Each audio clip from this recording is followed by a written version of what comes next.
नानक दुनिया कैसी होई, सालक मित न रहयो कोई। भाई बंदी हेत चुकाया, दुनिया कारण दीन गवाया। है करके ओ करेन, ਗੱਲਾਂ ਪਿੱਟਣ ਸਿਰ ਖੋਹੇਨ। ਨਾਉ ਲੈਨ ਅਰ ਕਰਨ ਸਮਾਏ, ਨਾਨਕ ਤਿਨ ਬਲਿਹਾਰੀ ਜਾਏ। ਨਾਮ ਲੈਨ ਔਰ ਕਰਤ ਸਮਾਏ, ਨਾਨਕ ਤਿਨ ਬਲਿਹਾਰੈ ਜਾਏ। ਸਤਿਗੁਰਾਂ ਦੀ ਸਾਜੀ ਨਵਾਜੀ ਪਿਆਰੀ ਸਾਧ ਸੰਗਤ ਜੀਓ, ਆਪਣੀ ਹਕੀਰ ਬੁੱਧੀ ਦੁਆਰਾ ਆਪ ਜੀ ਦੇ ਚਰਨਾਂ ਦੇ ਵਿੱਚ ਬਾਬਾ ਫਰੀਦ ਜੀ ਦੇ ਸ਼ਲੋਕਾਂ ਦੀ ਵਿਚਾਰ ਰੱਖਣੀ ਹੈ। ਔਰ ਆਪ ਜੀ ਦੇ ਚਰਨਾਂ 'ਚ ਪ੍ਰਣਾਮ ਸਾਰੀ ਸੰਗਤ ਜੀ ਨੂੰ, ਔਰ ਗੁਰਬਾਣੀ ਵਿਚਾਰ ਗਰੁੱਪ ਦੇ ਸਤਵੰਤੇ ਪਤਵੰਤੇ ਸੱਜਣਾਂ ਨੂੰ ਖਾਸ ਕਰਕੇ। ਚਲੋ ਆਓ ਗੁਰੂ ਮਹਾਰਾਜ ਦੀ ਓਟ ਲੈ ਕੇ ਕਰੀਏ ਵਿਚਾਰ। ਬਾਬਾ ਫਰੀਦ ਜੀ ਫਰਮਾਉਂਦੇ ਹੈ, ਉੱਠ ਫਰੀਦਾ ਉਜੂ ਸਾਜ ਸੁਬਹ ਨਿਵਾਜ ਗੁਜ਼ਾਰ, ਜੋ ਸਿਰ ਸਾਈਂ ਨਾ ਨਿਵੈ ਸੋ ਸਿਰ ਕੱਪ ਉਤਾਰ। ਸਵੇਰੇ ਉੱਠ, ਨਿਵਾਜ ਪੜ੍ਹ, ਉਸ ਤੋਂ ਪਹਿਲਾਂ ਉਜੂ ਸਾਜ। ਉਜੂ ਸਾਜਣਾ ਕਹਿੰਦੇ 5 ਇਸ਼ਨਾਨਾਂ ਕਰਨਾ। ਸਾਧ ਸੰਗਤ ਜੀ, ਇਹ ਜਿਹੜਾ ਅਰਬਾਂ ਦਾ ਇਲਾਕਾ, ਉੱਥੇ ਪਾਣੀ ਦੀ ਕਮੀ ਹੁੰਦੀ ਸੀ। ਮੁਹੰਮਦ ਸਾਹਿਬ ਨੇ ਫਿਰ ਉਜੂ ਕਰਨ ਦਾ ਵਿਧਾਨ ਬਣਾ ਦਿੱਤਾ ਵੀ ਪਾਣੀ ਬਹੁਤਾ ਨਹੀਂ ਹੈ, ਹੱਥ ਮੂੰਹ ਸਾਫ਼ ਕਰ ਲਓ ਤਾਂ ਫਿਰ ਨਮਾਜ਼ ਕਰੋ। ਔਰ ਇਹ ਵੀ ਲਿਖਿਆ ਹੁੰਦਾ ਮੁਸਲਮਾਨ ਸ਼ਰ੍ਹਾ ਵਿੱਚ ਵੀ, ਜੇ ਪਾਣੀ ਨਹੀਂ ਹੈ ਤਾਂ ਰੇਤੇ ਦੇ ਨਾਲ ਸਾਫ਼ ਕਰ ਲਓ। ਉਹਨੂੰ ਕਹਿੰਦੇ ਉਜੂ ਸਾਜਣਾ। ਜਿਹੜਾ ਸਿਰ ਸਾਈਂ ਨੂੰ ਨਿਭਦਾ ਨਹੀਂ ਹੈ, ਪਰਮਾਤਮਾ ਨੂੰ ਨਿਉ ਕੇ ਨਮਸਕਾਰ ਨਹੀਂ ਕਰਦਾ, ਉਹ ਸਿਰ ਨੂੰ ਵੱਢ ਕੇ ਪਰੇ ਸਿੱਟ ਦੇਣਾ ਚਾਹੀਦਾ, ਕੱਪਣਾ, ਕੱਟ ਦੇਣਾ। ਅਜਿਹੇ ਸਿਰ ਨੂੰ ਵੱਢ ਕੇ ਪਰੇ ਮਾਰਨਾ ਚਾਹੀਦਾ। ਜੋ ਸਿਰ ਸਾਈਂ ਨਾ ਨਿਵੈ ਸੋ ਸਿਰ ਕੀਜੈ ਕਾਇ। ਫਿਰ ਕਿਆ ਕਰਵਾਉਣਾ ਉਹ ਜਿਹੇ ਸਿਰ ਤੋਂ, ਜਿਹੜਾ ਪਰਮਾਤਮਾ ਨੂੰ ਮੰਨਦਾ ਹੀ ਨਹੀਂ, ਸਿਰ ਨੀਵਾਂ ਹੀ ਨਹੀਂ ਕਰਦਾ। ਕੁੰਨੇ ਹੇਠ ਜਲਾਈਏ ਬਾਲਣ ਸੰਦੇ ਪਾਏ। ਚੁੱਲ੍ਹੇ ਦੇ ਵਿੱਚ ਬਾਲਣ ਦੀ ਜਗ੍ਹਾ ਅਜਿਹੇ ਬੰਦੇ ਦੇ ਸਰੀਰ ਨੂੰ ਜਾਲ ਦੇਣਾ ਚਾਹੀਦਾ, ਖਾਸ ਕਰਕੇ ਸਿਰ ਨੂੰ।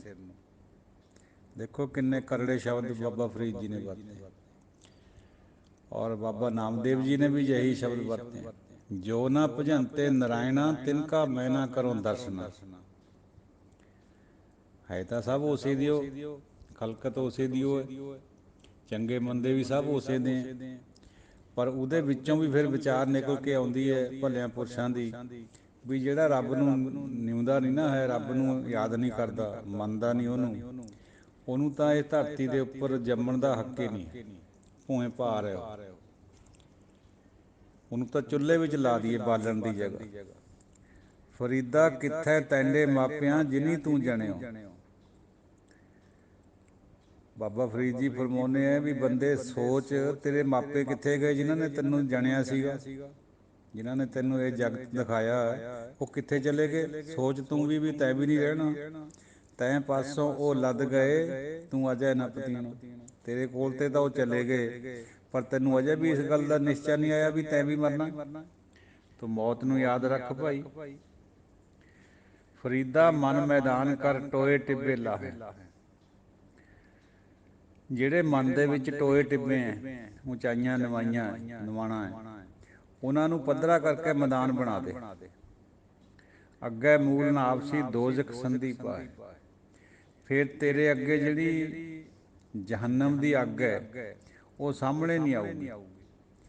ਜਿਹੜੀ ਬੈਤਰਨੀ ਨਦੀ ਨੂੰ ਪਾਰ ਕਰਨ ਖਾਤਰ ਇੱਕ ਸਾਡਾ ਹਿੰਦੂ ਭਰਾ ਗਊ ਦੀ ਪੂੰਛ ਫੜ ਕੇ ਕਹਿੰਦਾ ਮੈਂ ਪਾਰ ਕਰ ਜੂੰਗਾ ਲਹੂ ਰਾਤ ਦੀ ਉਬਲੀ ਹੋਈ ਨਦੀ ਨੂੰ।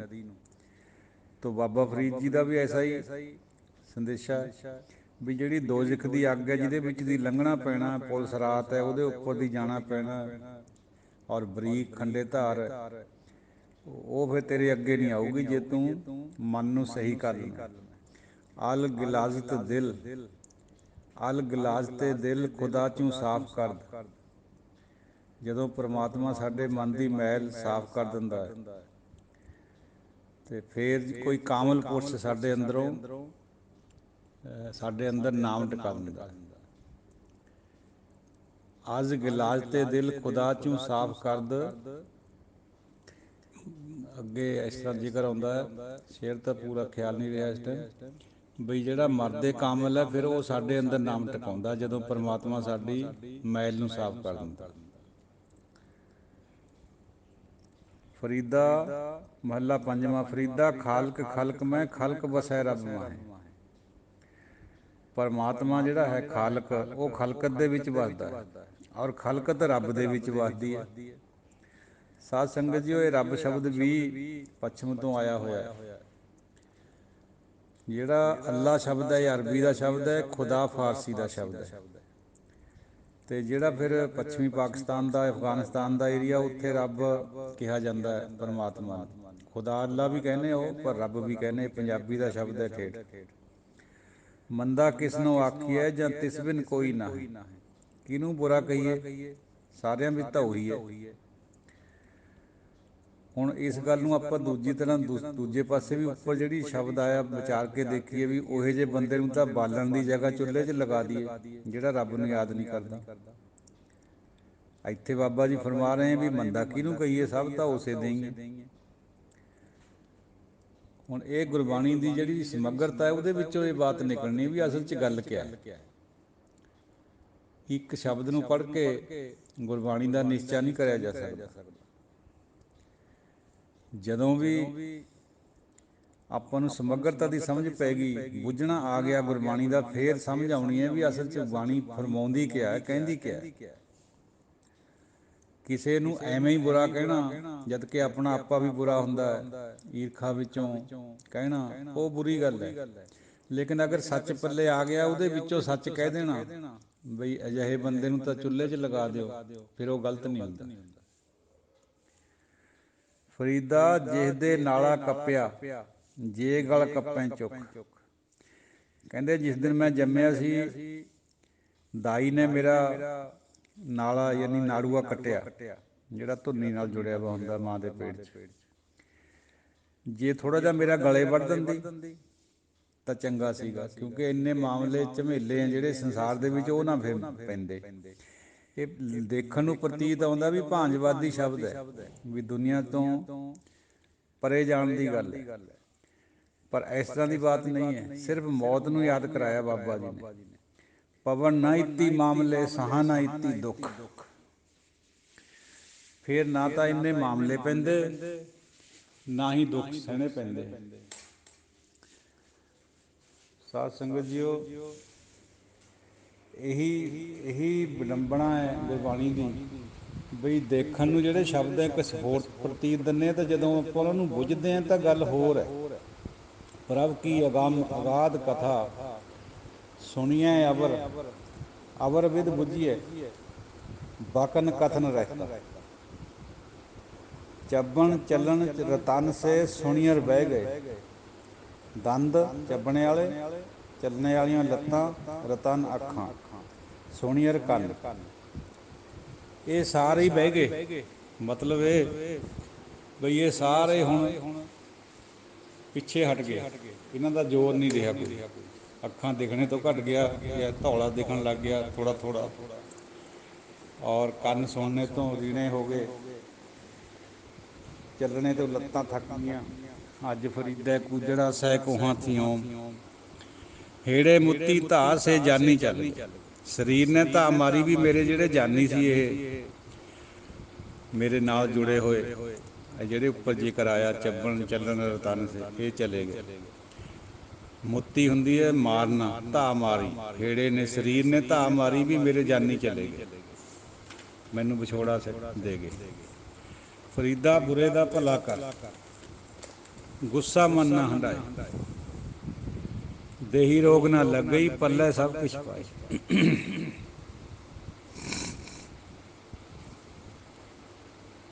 ਸਾਧ ਸੰਗਤ ਜੀ, ਉਹ ਯਾਦ ਆ ਗਿਆ ਸ਼ੇਰ,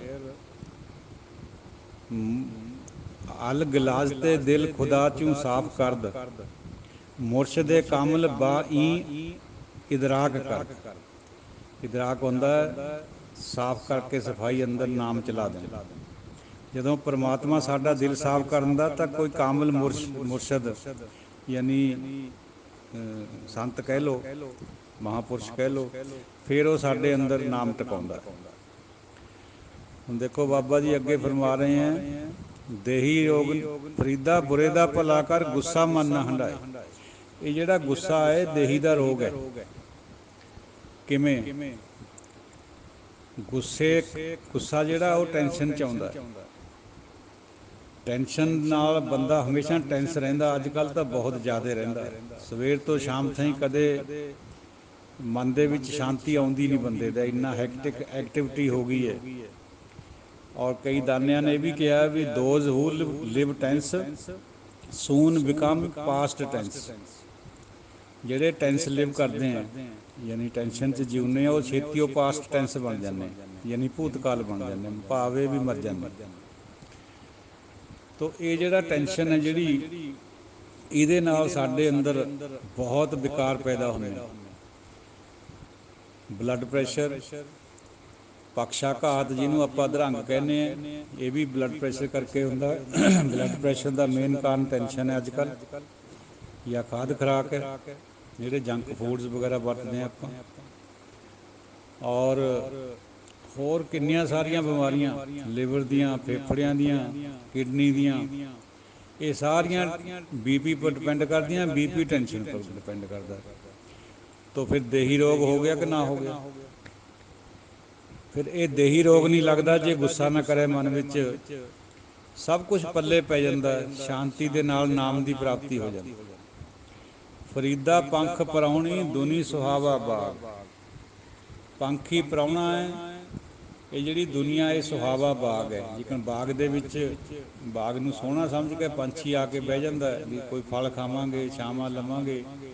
ਉਸੇ ਤਰੀਕੇ ਨਾਲ ਇਹ ਜਿਹੜਾ ਬੰਦਾ ਹੈ, ਇਹ ਪੰਛੀ ਦੀ ਤਰ੍ਹਾਂ ਸੋਹਣੀ ਦੁਨੀਆ ਦੇ ਵਿੱਚ, ਇਹ ਬਾਗ ਹੈ ਜਿਹੜਾ ਦੁਨੀਆ ਦਾ, ਇਹਦੇ ਵਿੱਚ ਆਉਂਦਾ ਹੈ। ਨੌਬਤ ਵੱਜੀ ਸੁਬਾਹ ਸਿਓ ਚੱਲਣ ਕਾ ਕਰਸਾ। ਜਦੋਂ ਸਵੇਰ ਦਾ ਨਗਾਰਾ ਵੱਜ ਪਿਆ, ਨੌਬਤ ਬੜੇ ਨਗਾਰੇ ਨੂੰ ਕਹਿੰਦੇ ਆ, ਸਵੇਰੇ ਸਵੇਰੇ ਜਦੋਂ ਵੱਜ ਪਿਆ, ਭਾਈ ਹੁਣ ਚੱਲਣੇ ਦਾ ਯਤਨ ਕਰ। ਰਾਤ ਕੱਟ ਲਈ ਹੈ ਦੁਨੀਆ ਦੇ ਵਿੱਚ, ਹੁਣ ਆ ਗਿਆ ਮੌਤ ਦਾ ਵੇਲਾ, ਹੁਣ ਤੂੰ ਇੱਥੋਂ ਚੱਲਣ ਦਾ ਸਾਜ਼ ਕਰ। ਫਰੀਦਾ ਰਾਤ ਕਥੂਰੀ ਵੰਡੀ ਹੈ, ਸੁੱਤਿਆਂ ਮਿਲੇ ਨਾ ਭਾਓ। ਜਿਨ੍ਹਾਂ ਨੈਣ ਨਿੰਦਰਾਵਲੇ ਤਿਨਾਂ ਮਿਲਣ ਕੋ ਆਓ। ਰਾਤ ਨੂੰ ਕਸਤੂਰੀ ਵੰਡੀ ਜਾਂਦੀ ਹੈ, ਜਿਹੜੇ ਸੁੱਤੇ ਰਹਿ ਜਾਂਦੇ ਉਹਨਾਂ ਨੂੰ ਪ੍ਰੇਮ ਨਹੀਂ ਮਿਲਦਾ। ਜਿਨ੍ਹਾਂ ਨੈਣ ਨਿੰਦਰਾਵਲੇ ਤਿਨਾਂ ਮਿਲਣ ਕੋ ਆਓ, ਉਹਨਾਂ ਨੂੰ ਕਿੱਥੋਂ ਮਿਲਣਾ ਫਿਰ ਇਹ ਰੱਬ ਵਾਲਾ ਪ੍ਰੇਮ, ਜਿਹੜੇ ਸੁੱਤੇ ਰਹਿ ਜਾਂਦੇ, ਸਵੇਰੇ ਸਾਜਰੇ ਜਲਦੀ ਜਾਗਦੇ ਨਹੀਂ ਹੈ। ਫਰੀਦਾ ਮੈਂ ਜਾਣਿਆ ਦੁੱਖ ਮੁਝ ਕੂ, ਦੁੱਖ ਸਵਾਏ ਜੱਗ। ਬਾਬਾ ਜੀ ਫਰਮਾਉਂਦੇ ਆ ਵੀ ਮੈਂ ਤਾਂ ਸਮਝਿਆ ਸੀ ਵੀ ਦੁੱਖ ਮੈਨੂੰ ਹੈ, ਪਰ ਦੁੱਖ ਤਾਂ ਸਾਰੇ ਜਗਤ ਵਿੱਚ ਹੈ। ਉੱਚੇ ਚੜ੍ਹ ਕੇ ਦੇਖਿਆ ਤਾਂ ਘਰ ਘਰ ਰਿਹਾ ਅੱਗ। ਜਦ ਮੈਂ ਉੱਚਾ ਚੜ੍ਹ ਕੇ ਦੇਖਿਆ ਜਗਤ ਨੂੰ ਆਪਣੀ ਸੁਰਤ ਦੇ ਵਿੱਚ, ਤਾਂ ਪਤਾ ਲੱਗਿਆ ਵੀ ਘਰ ਘਰ ਇਹੋ ਅੱਗ ਹੈ। ਸਾਰੇ ਆਹੀ ਕੁਛ ਹੋ ਰਿਹਾ, ਸਾਰੇ ਹੀ ਦੁਖੀ ਹੈ, ਕੋਈ ਵੀ ਖੁਸ਼ੀ 'ਚ ਨਹੀਂ ਹੈ, ਸਾਰੇ ਹੀ ਟੈਂਸ ਹੈ। ਮਹਿਲਾ ਪੰਜਵਾਂ। ਫਰੀਦਾ ਭੂਮ ਰੰਗਾਵਲੀ ਮੰਝ ਵਸੂਲਾ ਬਾਗ। ਹੁਣ ਪੰਜਵੇਂ ਪਾਤਸ਼ਾਹ ਧੰਨ ਧੰਨ ਗੁਰੂ ਅਰਜਨ ਦੇਵ ਜੀ ਇਸ ਗੱਲ ਨੂੰ ਹੋਰ ਸਹੀ ਕਰਦੇ ਹੈ ਵੀ ਇਹ ਰੰਗਾਵਲੀ ਭੂਮੀ ਹੈ, ਔਰ ਇਹਦੇ ਵਿੱਚ ਇਹ ਵਸੂਲਾ ਬਾਗ ਹੈ, ਵਿਸ ਨਾਲ ਭਰਿਆ ਹੋਇਆ ਬਾਗ ਹੈ। ਭਾਵੇਂ ਸੁਹਾਵਣਾ ਲੱਗਦਾ ਪਰ ਹੈ ਹੀ ਵਿਸ ਭਰਿਆ। ਖੰਡ ਨਾਲ ਲਵੇੜ ਕੇ ਗੰਦਲਾਂ ਰੱਖੀਆਂ ਵਾ, ਜਿੱਕਣ ਪਹਿਲਾਂ ਜ਼ਿਕਰ ਆਇਆ ਸੀ। ਜੋ ਜਨ ਪੀਰ ਨਵਾਜਿਆ ਤਿਨਾ ਅੰਚ ਨਾ ਲਾਗ। ਜਿਹੜੇ ਗੁਰੂ ਦੀ ਸ਼ਰਨ ਲੈ ਲੈਂਦੇ, ਪੀਰ ਫਾਰਸੀ ਦੇ ਵਿੱਚ, ਆਪਣੇ ਇਸਲਾਮਿਕ ਭਾਸ਼ਾ ਦੇ ਵਿੱਚ ਗੁਰੂ ਨੂੰ ਕਿਹਾ ਜਾਂਦਾ। ਜਿਹੜੇ ਜਨ ਗੁਰੂ ਦੀ ਸ਼ਰਨ ਲੈ ਲੈਂਦੇ ਆ, ਗੁਰੂ ਉਹਨਾਂ ਨੂੰ ਨਵਾਜ ਦਿੰਦਾ, ਉਹਨਾਂ ਨੂੰ ਇਹ ਅੱਗ ਨਹੀਂ ਵਿਗਾੜਦੀ ਕੁਛ ਵੀ ਉਹਨਾਂ ਦਾ। ਮਹੱਲਾ ਪੰਜਵਾਂ। ਫਰੀਦਾ ਉਮਰ ਸੁਹਾਵੜੀ ਸੰਗ ਸਵੰਨੜੀ ਦੇ,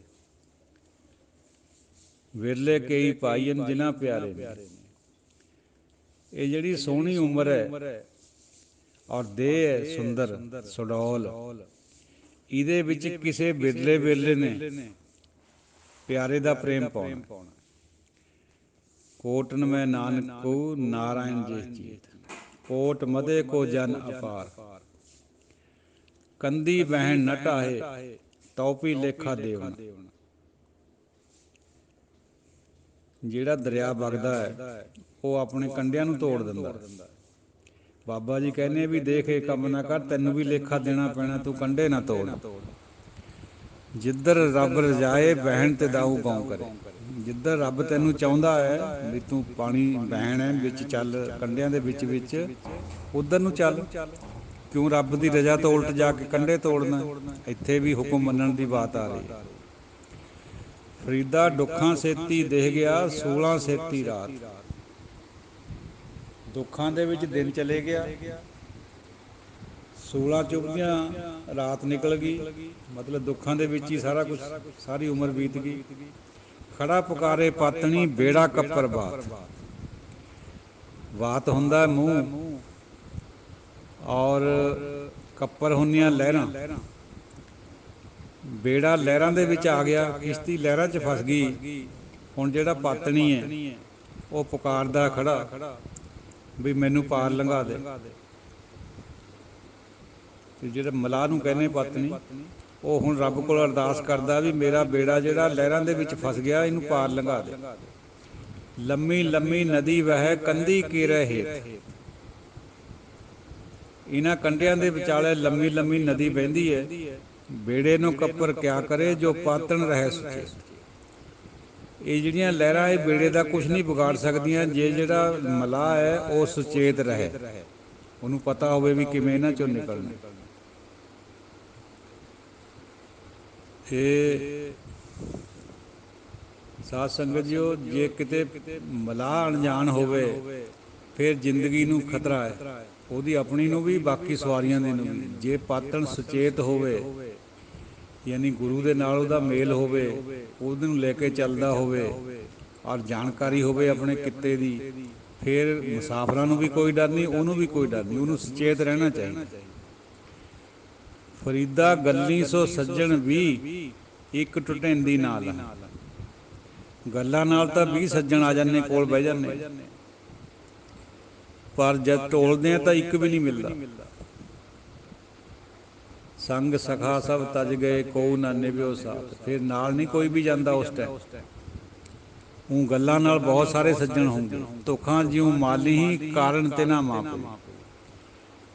ਮੈਂ ਉਸ ਪਿਆਰੇ ਦੀ ਖਾਤਰ ਇਸ ਤਰ੍ਹਾਂ ਧੁਖਦਾ ਹੈ ਜਿਵੇਂ ਗੋਹੇ ਦੀ ਅੱਗ ਹੁੰਦੀ ਹੈ, ਨਾ ਬੁਝਦੀ ਹੈ ਨਾ ਬਲਦੀ ਹੈ ਪੂਰੀ ਚੰਗੀ ਤਰ੍ਹਾਂ। ਗਿੱਲਾ ਗੋਹਾ ਜਿਹੜਾ ਹੁੰਦਾ ਮਾਲੀ, ਉਹ ਫਿਰ ਜਿੱਕਣ ਬੰਦਾ ਨਾ ਜਿਉਂਦਿਆਂ 'ਚ ਨਾ ਮਰਦਿਆਂ 'ਚ ਕਹਿੰਦੇ, ਅੰਦਰੋਂ ਅੰਦਰ ਹੀ ਸਾੜਾ ਪਈ ਜਾਂਦਾ, ਸੜੀ ਜਾਂਦਾ, ਦੁੱਖ ਹੋਈ ਜਾਂਦਾ।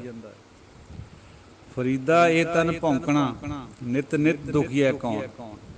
ਕੰਨੀ ਬੁੱਝੇ ਦੇ ਰਹਾ ਕੀਤੀ ਵੱਗੇ ਪਉ। ਇਹ ਸਰੀਰ ਤਾਂ ਰੋਜ਼ ਭੌਂਕਦਾ ਹੈ ਕੁੱਤੇ ਦੀ ਤਰ੍ਹਾਂ, ਰੋਜ਼ ਨਵੇਂ ਤੇ ਨਵੀਆਂ ਚੀਜ਼ਾਂ ਮੰਗਦਾ ਹੈ। ਕੌਣ ਦੁਖੀ ਹੋ ਜਾਵੇ ਇਹਦੇ ਖਾਤਰ ਰੋਜ਼ ਹੋਈ ਜਾਵੇ। ਜਿੰਨੀ ਮਰਜ਼ੀ ਪਾਉਣ ਚੱਲੀ ਜਾਵੇ, ਕੰਨਾਂ ਦੇ ਵਿੱਚ ਬੁੱਝੇ ਦੇ ਲਈਏ। ਬੁੱਝੇ ਉਹਨੇ ਰੂਈ ਦੇ ਫੰਬੇ। ਮਤਲਬ ਹੈ ਕਿੰਨੇ ਵੀ ਦੁੱਖ ਆਵੇਂ ਉੱਧਰ ਖਿਆਲੇ ਨਾ ਕਰੋ, ਔਰ ਸਰੀਰ ਜੋ ਕੁਛ ਕਹੀ ਜਾਂਦਾ ਇਹਦੀਆਂ ਗੱਲਾਂ 'ਚ ਨਾ ਆਓ, ਪਰਮਾਤਮਾ ਵੱਲ ਲਿਵ ਲਾ ਕੇ ਰੱਖੋ। ਫਰੀਦਾ ਰੱਬ ਖਜੂਰੀ ਪੱਕੀਆਂ ਮਾਖਿਆਂ ਨਹੀਂ ਵਾਹਨ। ਜੋ ਜੋ ਵੰਝੈ ਡੀਹੜਾ ਸੋ ਉਮਰ ਹੱਥ ਪਵਾ। ਰੱਬ ਪੱਕੀਆਂ ਹੋਈਆਂ ਖਜੂਰਾਂ ਵਰਗਾ ਹੈ, ਜਿੱਕਣ ਮਾਖਿਓਂ ਦੀਆਂ ਮਖੀਰ ਦੀਆਂ ਨਹਿਰਾਂ ਵਗਦੀਆਂ ਹੁੰਦੀਆਂ।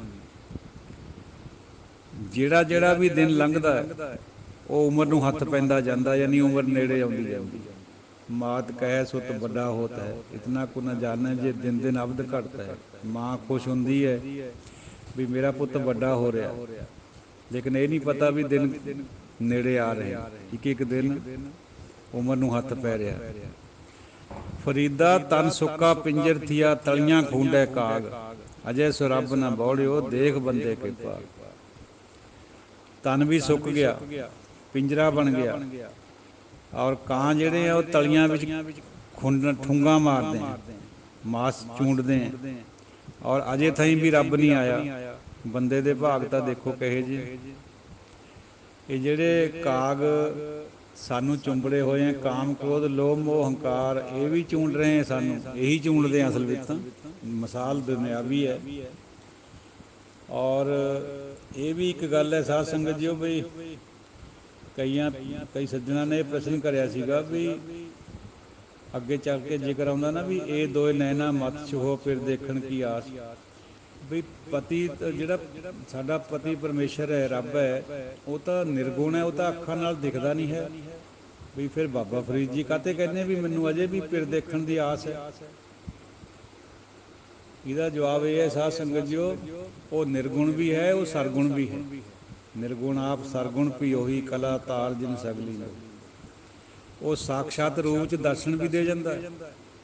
ਜਿਵੇਂ ਬਾਬਾ ਨਾਮਦੇਵ ਜੀ ਨੂੰ ਗਰੜ ਦੇ ਉੱਤੇ ਚੜ੍ਹ ਕੇ ਗਰੜ ਚੜ੍ਹੇ ਗੋਬਿੰਦ ਆਇਲਾ, ਔਰ ਕਬੀਰ ਜੀ ਖਾਤਰ ਹਾਥੀ ਦੇ ਵਿੱਚ ਆਪਣਾ ਪ੍ਰਵੇਸ਼ ਕਰਕੇ ਪਰਮਾਤਮਾ ਨੇ ਉਹਦਾ ਕਬੀਰ ਜੀ ਦਾ ਖਿਆਲ ਛਡਾਇਆ, ਸਗੋਂ ਨਮਸਕਾਰਾਂ ਕਰੀ, ਗੰਗਾ 'ਚੋਂ ਛਡਾਏ, ਸਦਨਾ ਜੀ ਨੂੰ ਛਡਾਇਆ ਦੀਵਾਰ ਢਹਿ ਢੇਰੀ ਕਰਕੇ। ਤਾਂ ਉਹ ਸਰਗੁਣ ਰੂਪ ਦੇ ਵਿੱਚ ਦਰਸ਼ਨ ਵੀ ਦਿੰਦਾ ਆ ਕੇ। ਬੇਸ਼ੱਕ ਉਹ ਨਿਰਗੁਣ ਹੈ, ਸਭ ਕੁਛ ਉਹੀ ਹੈ। ਤੋ ਅੱਜ ਦੀ ਵਿਚਾਰਤਾ ਸੀ ਇੱਥੇ ਤੱਕ ਹੀ ਸਾਧ ਸੰਗਤ ਜੀ। ਬਾਕੀ ਥੋੜ੍ਹੀ ਜਿਹੀ ਵਿਚਾਰ ਹੋਰ ਵੀ ਆਪਾਂ ਕਰਨੀ ਹੈ। ਕਈ ਦਿਨਾਂ ਤੋਂ ਆਪਣੀ ਵਿਚਾਰ ਚੱਲਦੀ ਹੈ ਸ਼ਾਸਤਰਾਂ ਦੇ ਬਾਰੇ 'ਚ। ਖਟ ਸ਼ਾਸਤਰ ਜਿਹੜੇ ਹੈ, ਉਹਨਾਂ ਦੇ ਵਿੱਚ ਇੱਕ ਨਿਆਏ ਸ਼ਾਸਤਰ ਹੈ, ਗੌਤਮ ਰਿਸ਼ੀ ਦਾ ਲਿਖਿਆ ਹੋਇਆ। ਉਹ ਗੌਤਮ ਜੀ ਦਾ ਜ਼ਿਕਰ ਗੁਰਬਾਣੀ 'ਚ ਵੀ ਕਈ ਜਗ੍ਹਾ ਆਉਂਦਾ। ਗੌਤਮ ਸਤੀ ਸਿਲਾ ਨਿਸਤਰ। ਗੌਤਮ ਰਿਸ਼ੀ ਦੇ ਘਰ ਵਾਲੀ ਇੰਦਰ ਦੇਵਤਾ ਦੇ ਨਾਲ ਵਿਵਚਾਰ ਕਰਿਆ ਉਹਨੇ। ਇੰਦਰ ਉਹਦੇ ਘਰ ਆ ਗਿਆ, ਚੰਦਰਮਾ ਨੂੰ ਸਾਖੀ ਬਣਾ ਲਿਆ, ਮੁਰਗਾ ਬਣ ਕੇ ਬਾਗ ਦਈ ਬਈ ਤੂੰ ਜੇ ਰਿਸ਼ੀ ਆਇਆ ਤਾਂ ਮੈਂ ਬਾਹਰ ਲੜ ਜੂੰਗਾ। ਇਹ ਸਾਖੀ ਹੈ, ਮਿਥਿਆਸ 'ਚ ਆਉਂਦੀ।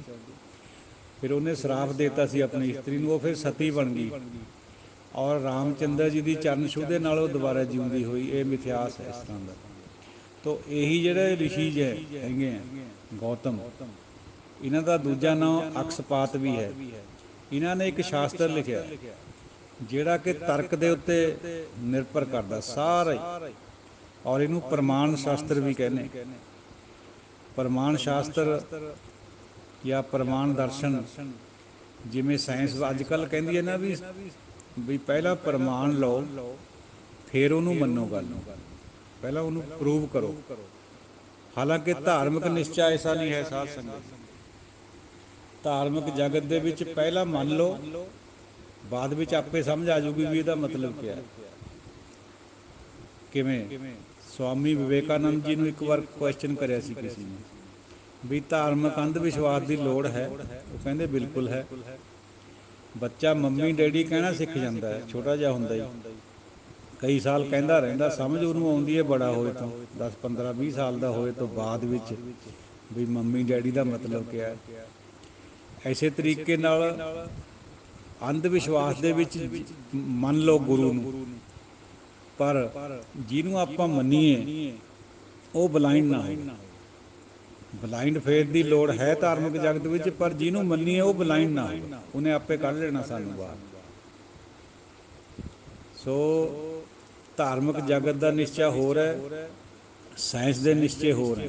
ਇਹ ਜਿਹੜਾ ਨਿਆਏ ਸ਼ਾਸਤਰ ਹੈ ਇਹ ਵੀ ਸਾਇੰਸ ਦੇ ਤਰ੍ਹਾਂ ਤਰਕ 'ਤੇ ਡਿਪੈਂਡ ਕਰਦਾ ਹੈ, ਯਾਨੀ ਤਰਕ ਇਹਦਾ ਬੇਸ ਹੈ, ਜਿਹਨੂੰ ਆਪਾਂ ਕਹਿੰਦੇ ਹਾਂ ਬੁੱਧੀ। ਇਹਦੇ 'ਚ ਕਿਆ ਹੁੰਦਾ ਹੈ ਇਹ ਤੱਤ ਗਿਆਨ ਹੈ, ਪਰ ਰੱਬ ਤੋਂ ਇਹ ਮੁਨਕਰ ਹੈ, ਬਹੁਤਾ ਨਹੀਂ ਮੰਨਦਾ ਰੱਬ ਨੂੰ, ਕਿਉਂਕਿ ਤਰਕ ਤਾਂ ਕਦੇ ਰੱਬ ਨੂੰ ਮੰਨਦਾ ਹੀ ਨਹੀਂ ਹੁੰਦਾ। ਇਹ ਪੁਨਰ ਜਨਮ ਨੂੰ ਔਰ ਮੁਕਤੀ ਨੂੰ, ਇਹਨਾਂ ਨੂੰ ਮੰਨਦਾ ਹੈ। ਬੇਸ਼ੱਕ ਰੱਬ 'ਤੇ ਬਹੁਤਾ ਵਿਸ਼ਵਾਸ ਨਹੀਂ, ਲੇਕਿਨ ਪੁਨਰ ਜਨਮ ਨੂੰ ਔਰ ਮੁਕਤੀ ਨੂੰ ਇਹ ਮੰਨਦਾ ਹੈ। ਸਾਧ ਸੰਗਤ ਜੀ, ਉਹ ਮਨੂ ਸਮ੍ਰਿਤੀ ਵਿੱਚ ਜੇਕਰ ਆਉਂਦਾ ਹੈ ਵੀ ਆਸਤਿਕ ਬੰਦੇ ਦੇ ਕਿਆ ਲੱਛਣ ਨੇ। 3 ਲੱਛਣ ਹੁੰਦੇ ਜਿਹੜਾ ਆਸਤਿਕ ਹੁੰਦਾ, ਜਿਹੜਾ ਰੱਬ ਨੂੰ ਮੰਨਦਾ ਹੈ। ਜਾਂ ਤਾਂ ਉਹ ਵੇਦਾਂ ਦੀ ਪ੍ਰਮਾਣਿਕਤਾ ਨੂੰ ਮੰਨਦਾ ਹੋਵੇ ਵੀ ਵੇਦ ਰੱਬੀ ਗਿਆਨ ਹੈ, ਰੱਬੀ ਕਿਰਤ ਹੈ।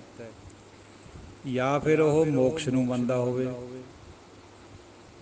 ਤੇ ਜਾਂ ਈਸ਼ਵਰ ਨੂੰ ਮੰਨਦਾ ਹੋਵੇ। ਇਹ ਤਿੰਨ ਗੱਲਾਂ, ਤਿੰਨਾਂ ਚੋਂ ਇੱਕ ਵੀ ਜੇ ਕੋਈ ਹੈ ਤਾਂ ਉਹਨੂੰ ਉਹ ਆਸਤਕ ਕਹਿੰਦੇ। ਫਿਰ ਉਹਨਾਂ ਦਾ ਖਿਆਲ ਹੈ, ਇਹ ਗੁਰਬਾਣੀ ਦਾ ਖਿਆਲ ਐਸਾ ਨਹੀਂ ਹੈ। ਗੁਰਬਾਣੀ ਵੇਦਾਂ ਨੂੰ ਮਾਨਤਾ ਨਹੀਂ ਦਿੰਦੀ ਇਸ ਤਰ੍ਹਾਂ ਜਿਵੇਂ ਜਿਵੇਂ ਮੰਨਿਆ ਜਾਂਦਾ। ਤੋ ਗੁਰਬਾਣੀ ਮੋਕਸ਼ ਨੂੰ ਵੀ ਬਹੁਤਾ ਮਾਨਤਾ ਨਹੀਂ ਦਿੰਦੀ ਹੈ, ਕਿਉਂਕਿ ਗੁਰਬਾਣੀ ਅਨੁਸਾਰ ਤਾਂ ਪ੍ਰਭੂ ਦੇ ਜਾਂ ਗੁਰੂ ਦੇ ਚਰਨ ਹੀ ਮੁਕਤੀ ਹੈ ਸਾਡੇ ਵਾਸਤੇ। ਜਿਵੇਂ ਜ਼ਿਕਰ ਆਉਂਦਾ, ਰਾਜ ਨਾ ਚਾਹੂੰ ਮੁਕਤ ਨਾ ਚਾਹੂੰ, ਮਨ ਪ੍ਰੀਤ ਚਰਨ ਕਮਲਾਰੇ। ਸਾਨੂੰ ਨਹੀਂ ਨਾ ਮੁਕਤੀਆਂ ਮਕਤੀਆਂ ਦੀ ਲੋੜ ਹੈ। ਮੁਕਤੀਆਂ ਤਾਂ ਬਹੁਤੀਆਂ ਤਾਂ ਜ਼ਿਆਦਾ ਅਕਸਰ ਤ੍ਰੈਗੁਣੀ ਹੈ। ਜਿਹੜੀਆਂ ਸ਼ਾਸਤਰਾਂ ਦੀਆਂ ਮੁਕਤੀਆਂ ਪੰਜਾਂ ਦੀਆਂ ਖਾਸ ਕਰਕੇ ਉਹ ਤ੍ਰੈਗੁਣੀ ਹੈ। ਵੇਦਾਂਤ ਦੀ ਜਿਹੜੀ ਉਹ ਸਪਿਰਚੁਅਲ ਮੁਕਤੀ ਹੈ, ਗੁਰਬਾਣੀ ਦੀ ਵੀ ਸਪਿਰਚੁਅਲ ਮੁਕਤੀ ਹੈ। ਤਾਂ ਮੁਕਤੀ ਤੋਂ ਮੁਰਾਦ ਹੈ ਗੁਰੂ ਦੇ ਚਰਨ, ਹੋਰ ਕਿਸੇ ਮੁਕਤੀ ਮਕਤੀ ਦਾ ਸਾਨੂੰ ਨਹੀਂ ਹੈ ਕੋਈ ਮਤਲਬ।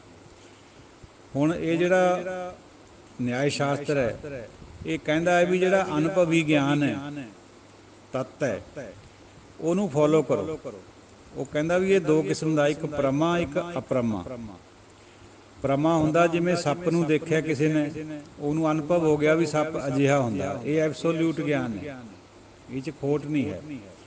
ਲੇਕਿਨ ਜੇ ਹਨੇਰੇ ਦੇ ਵਿੱਚ ਰੱਸੀ ਦੇਖ ਲਈਏ, ਮੋਟੀ ਜੀ ਕੋਈ ਰੱਸੀ ਸੱਪ ਵਰਗੀ ਪਈ ਹੋਵੇ, ਆਪਾਂ ਨੂੰ ਉਹ ਵੀ ਸੱਪ ਲੱਗਦਾ, ਉਹ ਅਪਰਮਾ ਹੈ। ਯਾਨੀ ਉਹ ਕਿਸੇ ਹੱਦ ਤੱਕ ਠੀਕ ਹੈ, ਜੇ ਸੱਪ ਹੋਵੇ, ਜੇ ਨਾ ਹੋਵੇ ਰੱਸੀ ਹੋਵੇ, ਲਾਈਟ ਵਾਲੇ ਤੋਂ ਪਤਾ ਲੱਗ ਜਾਣਾ। ਇਹ ਸਕੈਪਟੀਕਲ ਹੈ, ਯਾਨੀ ਸ਼ੱਕੀ ਹੈ, ਹੋ ਵੀ ਸਕਦਾ ਨਹੀਂ ਵੀ ਹੋ ਸਕਦਾ। ਹੁਣ ਜਿਹੜਾ ਪਰਮਾ ਗਿਆਨ ਹੈ, ਅਸਲੀ ਐਬਸੋਲਿਊਟ ਗਿਆਨ, ਉਹ ਚਾਰ ਕਿਸਮ ਦੇ ਪ੍ਰਮਾਣ ਹੈ ਵੀ ਇਹ ਅਸਲੀ ਹੈ। ਚਾਰ ਕਿਸਮਾਂ ਮਤਲਬ ਪਰਮਾ ਦੀਆਂ, ਐਬਸੋਲਿਊਟ ਗਿਆਨ ਦੀਆਂ। ਇੱਕ ਤਾਂ ਹੈਗਾ ਪ੍ਰਤੱਖ ਪ੍ਰਮਾਣ। ਪ੍ਰਤੱਖ ਪ੍ਰਮਾਣ ਜਾਂ ਤਾਂ ਲੌਕਿਕ ਅੱਖਾਂ ਦੇ ਨਾਲ ਦੇਖ ਲਿਆ ਜਾਵੇ, ਜਾਂ ਅਲੌਕਿਕ ਅੱਖਾਂ ਸੰਤਾਂ ਦੁਆਰਾ ਜਿਹੜੀਆਂ ਹੁੰਦੀਆਂ ਸੰਤਾਂ ਦੀਆਂ, ਉਹਨਾਂ ਦੁਆਰਾ ਦੇਖਿਆ ਜਾਵੇ, ਉਹਨੂੰ ਕਹਿੰਦੇ ਪ੍ਰਤੱਖ ਪ੍ਰਮਾਣ। ਦੂਜਾ ਹੈਗਾ ਅਨੁਮਾਨ ਪ੍ਰਮਾਣ।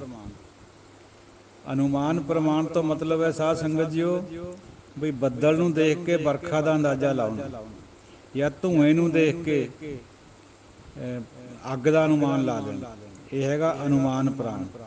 ਜਿਵੇਂ ਕੋਈ ਪਰਬਤ ਹੈ, ਪਰਬਤ ਦੇ ਦੂਰ ਪਰਲੇ ਪਾਸੇ ਆਪਾਂ ਨੂੰ ਧੂੰਆਂ ਉੱਠਦਾ ਦਿਖਦਾ, ਪਰਬਤ ਵਿਆਪਤੀ ਹੈ, ਲੇਕਿਨ ਜਿਹੜਾ ਧੂੰਆਂ ਦਿਖਦਾ ਉਹ ਤਾਂ ਮਤਲਬ ਆਪਾਂ ਇਹ ਅਨੁਮਾਨ ਲਾਉਂਦੇ ਵੀ ਹੇਠਾਂ ਅੱਗ ਬਲਦੀ ਹੈ ਤਾਂ ਧੂੰਆਂ ਹੈ, ਇਹ ਹੈਗਾ ਅਨੁਮਾਨ ਪ੍ਰਮਾਣ।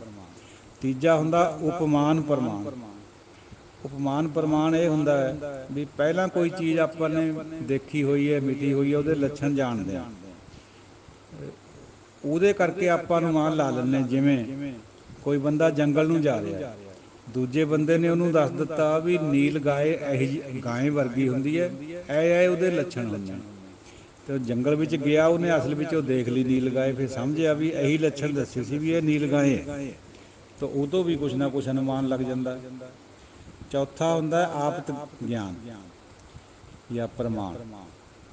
ਇਹ ਸਭ ਤੋਂ ਮਹੱਤਵਪੂਰਨ ਹੈ। ਕੋਈ ਵੀ ਧਾਰਮਿਕ ਪੁਸਤਕ ਜਿਹਦੇ ਉੱਤੇ ਆਪਣਾ ਯਕੀਦਾ ਹੋਵੇ, ਜਿਹਨੂੰ ਆਪਾਂ ਰੱਬੀ ਕਿਰਤ ਸਮਝਦੇ ਹੋਏ, ਜਿਵੇਂ ਸ੍ਰੀ ਗੁਰੂ ਗ੍ਰੰਥ ਸਾਹਿਬ ਜੀ, ਇਹ ਆਪਤ ਗਿਆਨ ਹੈ। ਜਾਂ ਈਸ਼ਵਰੀ ਬੰਦਾ ਹੋਵੇ, ਸੰਤ ਹੋਵੇ, ਜਿਹਨੂੰ ਆਪਾਂ ਰੱਬ ਵਰਗਾ ਸਮਝਦੇ ਹੋਈਏ, ਬਹੁਤ ਉੱਚੀ ਅਵਸਥਾ ਵਾਲਾ ਹੋਵੇ, ਜਿਵੇਂ ਆਪਣੇ ਗੁਰੂ ਸਾਹਿਬਾਨ ਅਤੇ ਭਗਤ ਸਾਹਿਬਾਨ ਹੈ, ਉਹਨਾਂ ਦੁਆਰਾ ਕਹੀ ਹੋਈ ਗੱਲ ਨੂੰ ਆਪਾਂ ਆਪਤ ਗਿਆਨ ਮੰਨਦੇ ਹਾਂ। ਆਪਾਂ ਨੂੰ ਬੇਸ਼ੱਕ ਨਹੀਂ ਪਤਾ, ਲੇਕਿਨ ਉਹਨਾਂ ਨੂੰ ਆਪਾਂ ਮੰਨਦੇ ਹਾਂ। ਉਹਨਾਂ ਨੇ ਉਹ ਹੰਢਾਇਆ ਹੋਇਆ ਆਪਣੇ ਸਿਰ ਦੇ ਉੱਤੇ, ਆਪਣੇ ਪਿੰਡੇ ਦੇ ਉੱਤੇ ਉਹ ਗਿਆਨ, ਇਸ ਕਰਕੇ ਉਹ ਸਹੀ ਗਿਆਨ ਹੁੰਦਾ, ਆਪਤ ਗਿਆਨ ਕਹਿੰਦੇ ਹੋ। ਤੋ ਇਹ ਚਾਰ ਕਿਸਮ ਦੇ ਪ੍ਰਮਾਣ ਹੈ।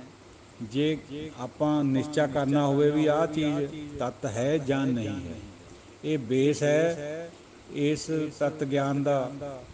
ਔਰ ਜਿਹੜਾ ਗੌਤਮ ਰਿਸ਼ੀ ਹੈ, ਉਹਦਾ ਦਰਸ਼ਨ ਹੈ ਜਿਹੜਾ ਇਹ ਅੱਜ ਕੱਲ੍ਹ ਵੀ ਕਾਫੀ ਚੱਲਦਾ, ਕਿਉਂਕਿ ਸਾਇੰਸ ਦੇ ਨਾਲ ਮੇਲ ਖਾਂਦਾ ਹੈ। ਸਾਇੰਸ ਦੀ ਤਰ੍ਹਾਂ ਇਹ ਵੀ ਤਰਕ 'ਤੇ ਬੇਸਡ ਹੈ, ਪਰ ਗੁਰਬਾਣੀ ਦੇ ਮੁਤਾਬਕ ਤਰਕ ਬਹੁਤੀ ਚੰਗੀ ਗੱਲ ਨਹੀਂ ਹੈ। ਠੀਕ ਹੈ ਕਿਸੇ ਹੱਦ ਤੱਕ ਗੁਰਬਾਣੀ ਇਹ ਫਰਮਾਉਂਦੀ ਹੈ ਵੀ ਆਪਾਂ ਪਹਿਲਾਂ ਆਪਣੀ ਬੁੱਧੀ ਨਾਲ ਇਹ ਦੇਖ ਲਓ ਵੀ ਇਹ ਪੂਰਾ ਗੁਰੂ ਹੈ ਜਾਂ ਨਹੀਂ।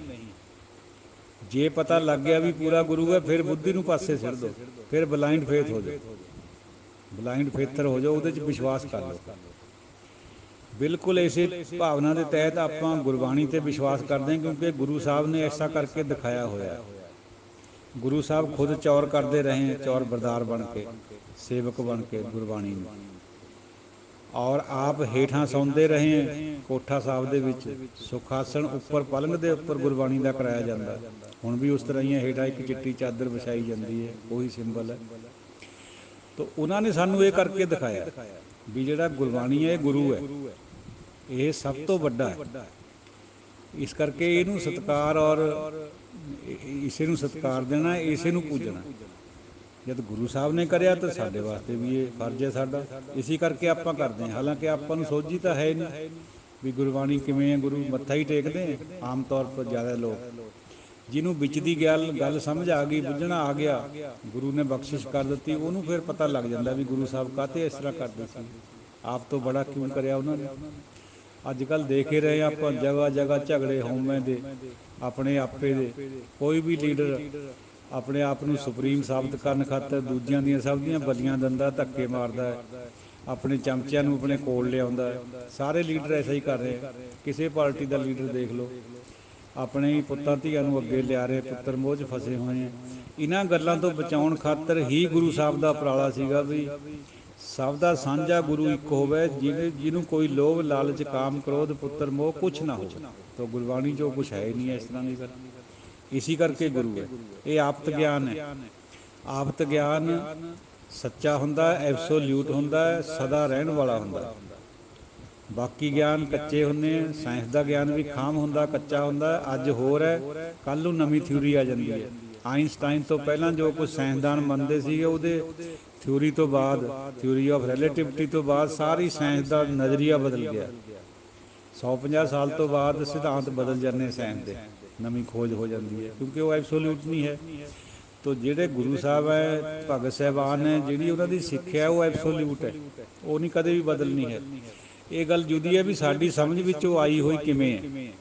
ਅਸੀਂ ਕਈ ਦਫਾ ਗੁਰਬਾਣੀ ਦੀਆਂ ਤੁਕਾਂ ਨੂੰ ਵੀ ਆਪਣੀ ਸਮਝ ਦੇ ਮੁਤਾਬਕ ਹੋਰੇ ਤਰ੍ਹਾਂ ਇੰਟਰਪ੍ਰੈਟ ਕਰਦੇ ਹਾਂ।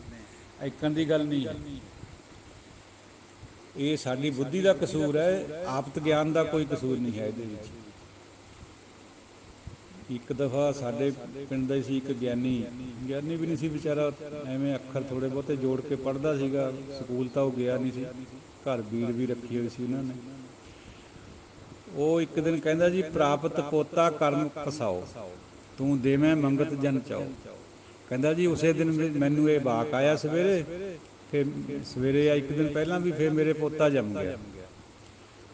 ਉਦਾਸ ਨੇ ਕਿਹਾ ਵੀ ਨਹੀਂ, ਐਸੀ ਗੱਲ ਨਹੀਂ ਹੈ। ਪੋਤੇ ਦਾ ਮਤਲਬ ਤੇਰੇ ਪੋਤੇ ਦੀ ਗੱਲ ਨਹੀਂ ਹੈ ਗੁਰਬਾਣੀ 'ਚ ਭਾਈ, ਜਾਂ ਕਿਸੇ ਦੇ ਪੋਤੇ ਦੀ ਗੱਲ ਨਹੀਂ ਹੈ। ਪੋਤਾ ਤਾਂ ਖਜ਼ਾਨੇ ਨੂੰ ਕਹਿੰਦੇ ਫਾਰਸੀ 'ਚ, ਬਹੁਤ ਥਾਂ ਆਉਂਦਾ ਗੁਰਬਾਣੀ 'ਚ ਇਹ ਸ਼ਬਦ, ਜਿਨ ਕੈ ਪੋਤਾ ਪੁੰਨ ਤੇ ਨਾ ਗੁਰੂ ਮਿਲਾਏ।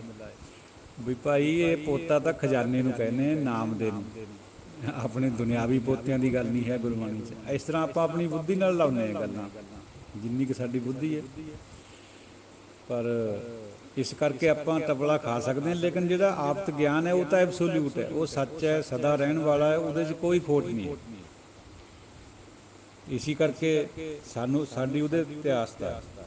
ਤੋ ਸਾਧ ਸੰਗਤ ਜੀਓ, ਗੁਰਬਾਣੀ ਦੇ ਝਰੋਖੇ 'ਚੋਂ ਜਿਹੜਾ ਇਹ ਗੌਤਮ ਦਾ ਸ਼ਾਸਤਰ ਹੈ, ਤਰਕ ਸ਼ਾਸਤਰ ਜਾਂ ਪ੍ਰਮਾਣ ਸ਼ਾਸਤਰ, ਇਹਦੀ ਬਹੁਤੀ ਅਹਿਮੀਅਤ ਨਹੀਂ ਹੈ। ਇਹਦਾ ਖੰਡਨ ਤਾਂ ਕਈ ਬਾਅਦ ਦੇ ਜਿਹੜੇ ਹੋਏ ਹੈ, ਜਿਵੇਂ ਚਾਰ ਵਾਕ ਹੈ, ਉਹਨੇ ਵੀ ਖੰਡਨ ਕਰਿਆ ਇਹਦਾ, ਉਹ ਨਾਸਤਕ ਸੀਗਾ ਉਹ। ਔਰ ਹੋਰ ਵੀ ਕਈਆਂ ਦੇ ਵਿੱਚ ਇਹਦਾ ਖੰਡਨ ਹੈ, ਵਿਦਾਂਤ ਵਿੱਚ ਵੀ ਖੰਡਨ ਹੈ।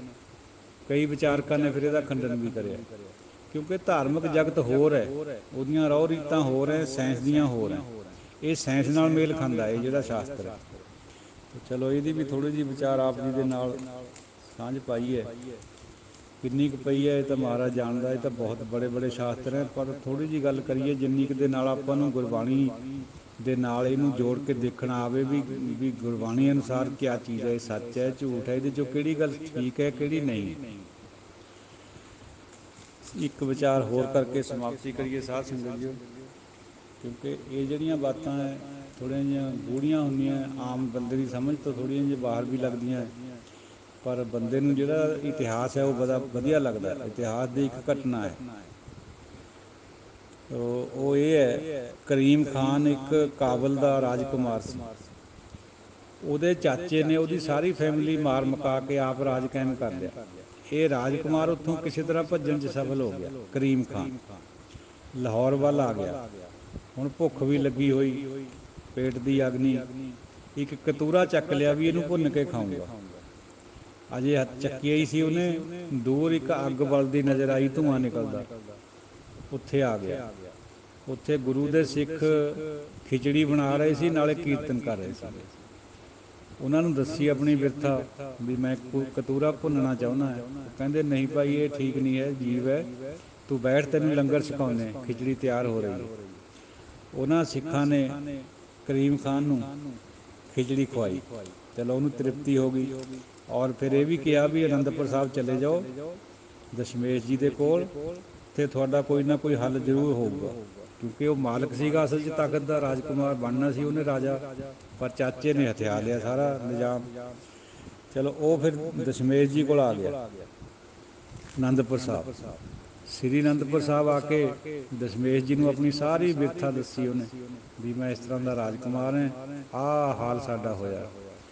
ਔਰ ਜੇ ਸਾਧ ਸੰਗਤ ਜੀ ਆਪਾਂ ਵਿਚਾਰੀਏ, ਦਿੱਲੀ ਦੇ ਤਖਤ ਉੱਪਰ ਵੀ ਇਹੀ ਕੁਛ ਹੁੰਦਾ ਰਿਹਾ।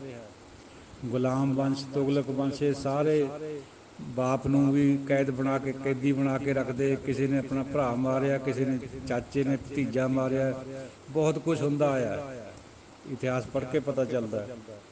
ਰਾਜ ਖਾਤਰ ਬੰਦਾ ਕੁਛ ਵੀ ਕਰਨ ਨੂੰ ਤਿਆਰ ਹੋ ਜਾਂਦਾ, ਆਪਣਿਆਂ ਦੀ ਬਲੀ ਦੇਣ ਨੂੰ ਵੀ ਤਿਆਰ ਹੋ ਜਾਂਦਾ। ਪੁੱਤ ਨੇ ਵੀ ਬਾਪ ਮਾਰੇ ਹੋਏ ਇਤਿਹਾਸ ਦੇ ਵਿੱਚ, ਰਾਜਾ ਬਣਿਆ ਫਿਰ। ਤਾਂ ਚਲੋ ਉਹ ਫਿਰ ਦਸ਼ਮੇਸ਼ ਜੀ ਨੂੰ ਜਦੋਂ ਬਾਤ ਦੱਸੀ, ਦਸ਼ਮੇਸ਼ ਜੀ ਨੇ ਉਹਦਾ ਸਤਿਕਾਰ ਕਰਦੇ ਹੋਏ ਉਹਨੂੰ ਮਹਿਲਾਂ ਦੇ ਵਿੱਚ ਇੱਕ ਕਮਰਾ ਦੇ ਦਿੱਤਾ ਵੀ ਇਹ ਰਾਜਕੁਮਾਰ ਹੈ। ਇੱਕ ਕਮਰਾ ਦੇ ਤਾ, ਇੱਕ ਥੋੜ੍ਹੀ ਜਿਹੀ ਟੁਕੜੀ ਦਾ ਉਹਨੂੰ ਜਰਨੈਲ ਵੀ ਬਣਾ ਤਾ, ਸਿੱਖਾਂ ਦੀ ਜਿਹੜੀ ਫੌਜ ਸੀ ਉਹਦਾ। ਇੱਕ ਦਿਨ ਫਿਰ ਉਹ ਕਰੀਮ ਖਾਨ ਗੁਰੂ ਜੀ ਕੋਲ ਬੇਨਤੀ ਕਰਦਾ, ਕਹਿੰਦਾ ਮਹਾਰਾਜ ਮੈਨੂੰ ਵੀ ਬਰਮ ਗਿਆਨ ਬਖਸ਼ ਦਿਓ ਹੁਣ। ਗੁਰੂ ਜੀ ਕਹਿੰਦੇ ਵੀ ਤੈਨੂੰ ਬਰਮ ਗਿਆਨ ਕਿਆ ਬਖਸ਼ੀਏ, ਤੈਂ ਤਾਂ ਅੱਜ ਤੇ 10ਵੇਂ ਨੂੰ ਮਰ ਜਾਣਾ। ਬਸ ਪੈ ਗਈ ਉਹਨੂੰ। ਫਿਰ 9 ਦਿਨ ਘਰੇ ਪਿਆ ਰਿਹਾ, ਅੱਲਾ ਨੂੰ ਯਾਦ ਕਰਦਾ ਰਿਹਾ, ਪਰ ਹੁਣ ਹੀ ਟਲਦੀ ਨਹੀਂ। 10ਵੇਂ ਦਿਨ ਆ ਕੇ 10ਵੇਂ ਪਾਤਸ਼ਾਹ ਦੇ ਚਰਨਾਂ 'ਚ ਬੈਠ ਗਿਆ, ਮੱਥਾ ਟੇਕਿਆ। ਬਸ ਮੱਥਾ ਟੇਕਦੀ ਸਾਰੇ ਚੜ੍ਹਾਈ ਕਰ ਗਈ। ਇਹ ਸੀ ਕਰੀਮ ਖਾਨ ਦੀ ਸਾਖੀ। ਔਰ ਜਿਹੜੀ ਗੱਲ ਭਾਈ ਨੰਦ ਲਾਲ ਜੀ ਕਹਿੰਦੇ ਆ ਵੀ ਸ਼ਾਹੇ ਸ਼ਾਹ ਗੁਰੂ ਗੋਬਿੰਦ ਸਿੰਘ, ਤੋ ਬੇਕਸਾਰਾ ਯਾਰ ਗੁਰੂ ਗੋਬਿੰਦ ਸਿੰਘ, ਸ਼ਾਹੇ ਸ਼ਹਿਨਸ਼ਾਹ ਗੁਰੂ ਗੋਬਿੰਦ ਸਿੰਘ, ਬੇਸਹਾਰਿਆਂ ਦਾ ਸਹਾਰਾ ਗੁਰੂ ਗੋਬਿੰਦ ਸਿੰਘ ਜੀ, ਸ਼ਾਹਾਂ ਦੇ ਸ਼ਾਹ ਗੁਰੂ ਗੋਬਿੰਦ ਸਿੰਘ ਜੀ, ਸਭ ਤੋਂ ਉੱਚੀ ਹਸਤੀ ਹਰ ਦੋ ਆਲਮ, ਦੋਹਾਂ ਜਹਾਨਾਂ ਦੇ ਮਾਲਕ ਗੁਰੂ ਗੋਬਿੰਦ ਸਿੰਘ ਜੀ। ਆਪਾਂ ਉਹਨਾਂ ਦੇ ਨੂੰ ਇਹ ਅਨੁਸਰਨ ਕਰਦੇ ਹਾਂ, ਉਹਨਾਂ ਦੀ ਸਿੱਖਿਆ ਪਰ ਚੱਲਦੇ ਹਾਂ। ਦਸੇ ਗੁਰੂ ਸਾਹਿਬਾਨ ਇੱਕੋ ਰੂਪ ਸੀਗੇ, ਇੱਕੋ ਜੋਤ ਸੀਗੀ। ਇਸ ਕਰਕੇ ਜਿਹੜਾ ਹੈ ਹੀ ਸ਼੍ਰੋਮਣੀ ਐਬਸੋਲਿਊਟ ਹੈ, ਗੁਰੂ ਐਬਸੋਲਿਊਟ ਹੁੰਦਾ, ਉਹਨੂੰ ਜਦ ਆਪਾਂ ਮੰਨਦੇ ਹਾਂ ਤਾਂ ਆਪਣੇ ਅੰਦਰ ਵੀ ਸੁਭਾਵਨਾ ਐਬਸੋਲਿਊਟ ਬਣਦੀ ਹੁੰਦੀ ਹੈ। ਜਿਹਨੂੰ ਉਹਨਾਂ ਨੇ ਨਾਮ ਦੇਤਾ ਉਹ ਬੰਦਾ ਐਬਸੋਲਿਊਟ ਬਣ ਜਾਏ। ਇਹ ਗੱਲ ਜੁਦੀ ਹੈ ਵੀ ਕਿਹਨੂੰ ਮਿਲਦਾ ਹੈ, ਮਿਲਣਾ ਤਾਂ ਕਿਸੇ ਕਰੋੜਾਂ 'ਚੋਂ ਕਿਸੇ ਇੱਕ ਅੱਧੇ ਨੂੰ ਹੈ, ਪਰ ਜਿਹਨੂੰ ਉਹ ਬਖਸ਼ ਦੇਵੇ ਸੋ ਸਤਿਗੁਰ ਜਿਸ ਹਿਰਦੈ ਹਰਿ ਨਾਉ, ਜਿਹਦੇ ਹਿਰਦੇ ਦੇ ਵਿੱਚ ਨਾਉ ਪ੍ਰਗਟ ਹੋ ਗਿਆ ਉਹ ਸਤਿਗੁਰੂ ਬਣ ਜਾਂਦਾ। ਇੰਨੀ ਉੱਚੀ ਵਾਧੀ ਹੈ। ਇਸੀ ਐਵੇਂ ਨਹੀਂ ਗੁਰੂ ਨਾਨਕ ਸਾਹਿਬ ਚਰਨ ਧੂੜ ਲੋੜਦੇ, ਜਨ ਨਾਨਕ ਧੂੜ ਮੰਗੈ ਤਿਸ ਗੁਰਸਿੱਖ ਕੀ ਜੋ ਆਪ ਜਪੈ ਅਵਰਾ ਨਾਮ ਜਪਾਵੇ। ਜਨ ਨਾਨਕ ਮੰਗੈ ਧੂੜ ਤਿਨ ਜਿਨ ਸਤਿਗੁਰ ਪਾਇਆ, ਜਿਹਨੇ ਸਤਿਗੁਰੂ ਨੂੰ ਪਾ ਲਿਆ, ਜਿਹਦੇ ਅੰਦਰ ਨਾਮ ਚੱਲ ਪਿਆ, ਜਿਹਦੀ ਭੇਟਾ ਹੋ ਗਈ ਗੁਰੂ ਦੇ ਨਾਲ, ਉਹਦੀ ਚਰਨ ਧੂੜ ਗੁਰੂ ਨਾਨਕ ਸਾਹਿਬ ਸ੍ਰਿਸ਼ਟੀ ਦਾ ਮਾਲਕ ਮੰਗ ਰਿਹਾ। ਦੇਖੋ ਤਾਂ ਸਹੀ ਕਿੰਨੀ ਵਡਿਆਈ ਹੈ ਨਾਮ ਦੀ, ਔਰ ਇੱਕੋ ਵਡਿਆਈ ਹੈ ਸਾਰੀ, ਬਸ ਨਾਮ ਦੀ ਵਡਿਆਈ ਹੈ ਗੁਰਬਾਣੀ 'ਚ, ਹੋਰ ਕਿਸੇ ਚੀਜ਼ ਦੀ ਕੋਈ ਵਡਿਆਈ ਨਹੀਂ। ਸਭ ਚੀਜ਼ਾਂ ਚਲਾਏਮਾਨ ਹੈ, ਕੋਈ ਰਹਿਣ ਵਾਲੀ ਨਹੀਂ ਹੈ ਇੱਥੇ। ਇਹ ਜਿਹੜੀਆਂ ਸਿਆਸੀ ਰੁਤਬੇ ਰਾਜਿਆਂ ਵਾਲੇ ਜਾਂ ਨਵਾਬਾਂ ਵਾਲੇ, ਇਹ ਤਾਂ ਕੁਛ ਵੀ ਗੱਲ ਨਹੀਂ ਹੈ। ਮਾਇਆ ਹੋਣੀ ਬਹੁਤ ਕੋਲ, ਇਹ ਵੀ ਕੋਈ ਬੜੀ ਗੱਲ ਨਹੀਂ ਹੈ, ਘੜੀ 'ਚ ਖੁਰ ਜਾਂਦੀ ਹੈ। ਨਾਮ ਨਹੀਂ ਕਦੇ ਵੀ ਖੁਰਦਾ, ਨਾਮ ਹਮੇਸ਼ਾ ਨਾਲ ਜਾਂਦਾ, ਬੰਦੇ ਦੇ ਨਾਮ ਨਾਲ ਹੀ ਕਲਿਆਣ ਹੋਣਾ। यही गुरबाणी का मेन प्लैंक। तो सारे शास्त्र पढ़ते हुए साध संगत जीओ निश्चा गुरबाणी पर आके टिक जाता है। ਸਾਰਿਆਂ ਦੇ ਵਿੱਚੋਂ ਚੰਗੇ ਚੰਗੇ ਸਿਧਾਂਤ ਗੁਰਬਾਣੀ 'ਚ ਆਉਂਦੇ। ਜਦ ਆਪਾਂ ਗਾਏ ਬਗਾਏ ਪੜ੍ਹਦੇ ਰਹਿੰਦੇ ਗੁਰਬਾਣੀ ਨੂੰ ਪਤਾ ਲੱਗੀ ਜਾਂਦਾ ਵਿੱਚੋਂ ਵੀ ਆਹ ਗੱਲ ਉੱਧਰ ਵੀ ਹੈਗੀ ਸੀਗੀ, ਇਹ ਗੱਲ ਮੇਲ ਖਾਂਦੀ ਹੈ, ਆਹ ਗੱਲ ਨਹੀਂ ਸੀਗੀ, ਇਹ ਮੇਲ ਨਹੀਂ ਖਾਂਦੀ। ਤੋ ਜਦ ਕੰਪੈਰੇਟਿਵ ਸਟੱਡੀ ਐਨਾਲਿਟੀਕਲ ਸਟੱਡੀ ਆਪਾਂ ਗੁਰਬਾਣੀ ਦੀ ਕਰਾਂਗੇ, ਗੁਰੂ ਮਹਾਰਾਜ ਕਰਾਊਗਾ, ਤਾਂ ਸਮਝ ਆ ਜਾਣੀ ਹੈ ਸਾਰੀ ਗੱਲ ਦੀ ਵੀ ਐਬਸੋਲਿਊਟ ਕਿਹੜੀ ਚੀਜ਼ ਹੈ। ਐਬਸੋਲਿਊਟ ਗੁਰਬਾਣੀ ਹੈ, ਆਪਤ ਗਿਆਨ। ਹੋਰ ਕੋਈ ਚੀਜ਼ ਦੁਨੀਆ ਦੀ ਆਫਤ ਨਹੀਂ ਹੈ। ਕਿਸੇ ਦਾ ਹੋ ਸਕਦਾ ਵਿਸ਼ਵਾਸ, ਉਹਨਾਂ ਨੂੰ ਮੁਬਾਰਕ, ਪਰ ਸਿੱਖ ਦਾ ਜਿਹੜਾ ਵਿਸ਼ਵਾਸ ਹੈ ਉਹ ਗੁਰੂ ਬਾਣੀ ਹੈ। ਗੁਰਬਾਣੀ ਗੁਰੂ ਹੈ, ਗੁਰਬਾਣੀ ਰੱਬ ਦਾ ਰੂਪ ਹੈ, ਔਰ ਪੋਥੀ ਪਰਮੇਸ਼ਰ का थान। कोई अपशब्द की खिमा दिओ आग्या। साध संगत जीओ कोई असीस भी दिओ। वाहिगुरू जी का खालसा, वाहिगुरू जी की